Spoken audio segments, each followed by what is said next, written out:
Soud předvolává Viktora Mokrého.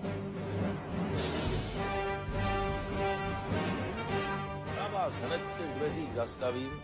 Laskavě si sundejte to, co máte na hlavě. Zdá se, že se usmíváte, on vás hned smích přejde, protože vy jste přišel naprosto nevhodně oblečen k soudu. To je, dá se říct, znesvěcení soudu a tohoto přelíčení.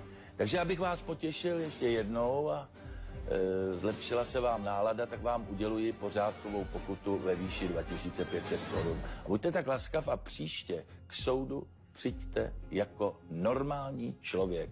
Jako normální člověk. Jako normální člověk.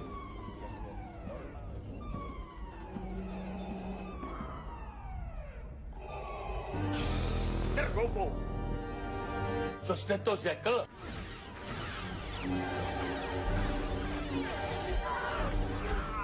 Justiční stráž! Justiční stráž!